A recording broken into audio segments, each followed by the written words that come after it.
Et bonjour, c'est Nicolas de Immobilier Compagnie. Et dans cette vidéo, on va voir si c'est intéressant d'investir ou pas au Portugal. Je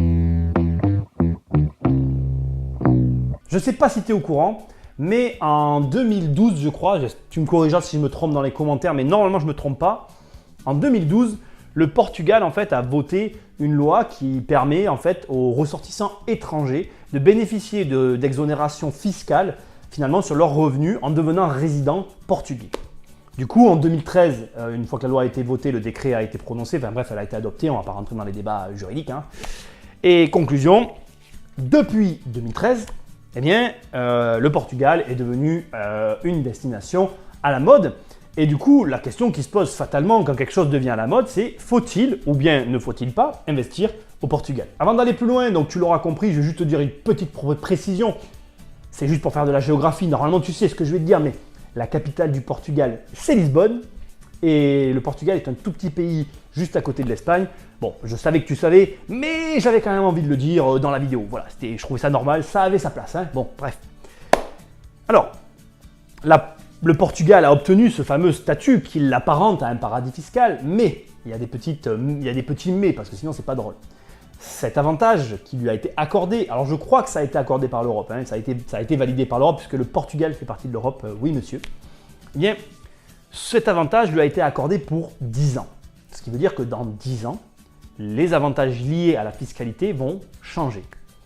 Alors, bon, je vais te dire que c'est le seul et unique argument que je vais avoir dans cette vidéo, comme ça je t'enlève tout de suite le voile sur le suspense.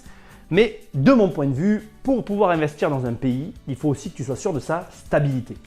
Et le fait est que cette condition, qui fait que finalement les avantages fiscaux liés au Portugal ne seront valables que 10 ans, bien rentre en ligne de compte. Alors, il y a des choses à opposer à cette argumentation, qui est de dire finalement, je vais te le dire autrement, que comme cette loi n'est valable que 10 ans, qu'est-ce qui va se passer dans 10 ans? Et du coup, pour moi en tout cas, ça remet en cause l'investissement.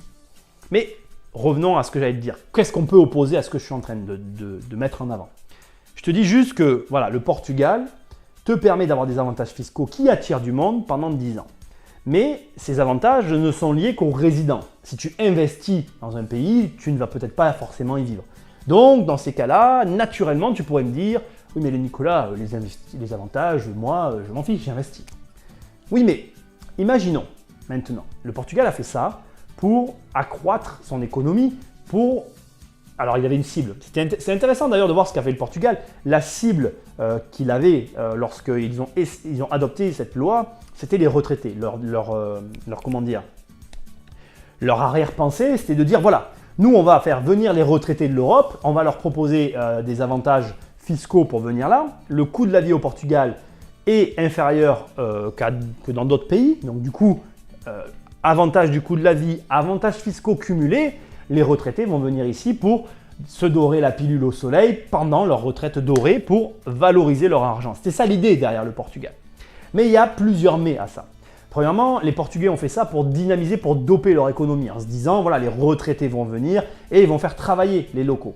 Seulement aujourd'hui, bon, on n'a pas assez de recul, mais de ce que je sais, on est en 2017 et à ce jour, en fait, ce qui se passe, c'est que les étrangers qui s'installent ne font pas forcément travailler les locaux, enfin, c'est-à-dire n'ont pas dynamisé l'économie à la hauteur ou en tout cas aux attentes de certains Portugais. Alors après, c'est difficile à estimer, je ne vis pas au Portugal, je ne connais pas le Portugal, c'est des retours que j'ai de personnes qui vivent là-bas à l'année.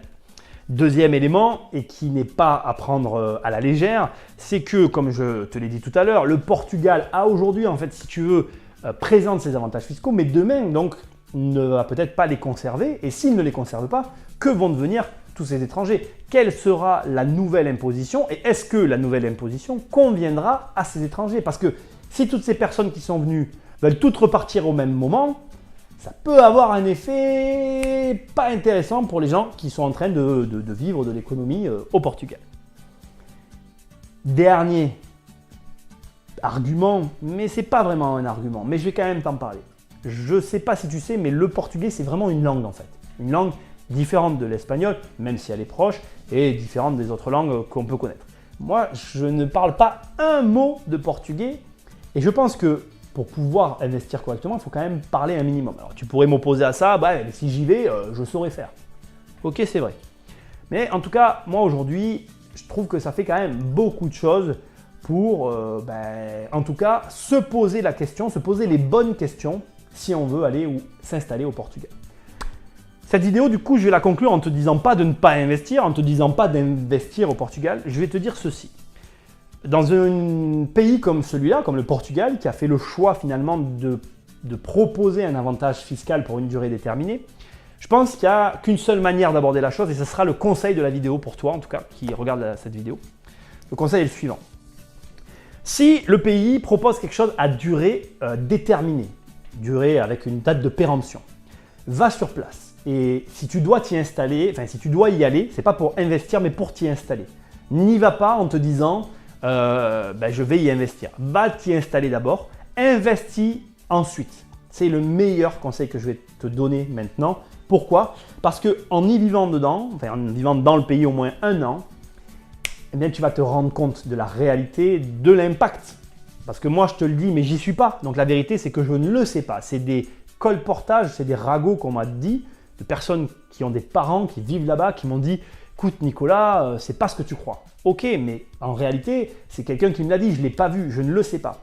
Donc tu vas sur place, tu te rends compte de l'impact, tu te rends compte de la vie, et si ça te plaît, et si au bout d'1 an réellement tu aimes la ville et tu arrives à te dire que même s'il n'y a pas les avantages fiscaux, tu resterais là, ou en tout cas des gens viendront là, là tu peux acheter. Et il n'y a que de cette manière que tu peux réellement savoir si finalement un pays qui propose un avantage pour une durée déterminée a de l'intérêt ou pas.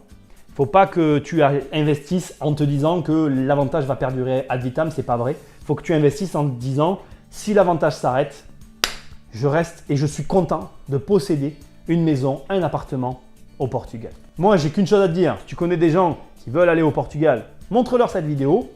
Puis, on se retrouve dans une prochaine vidéo. Salut! Non, tu t'en vas déjà? Investir, c'est plus fort que toi. And the feeling coming from my bones.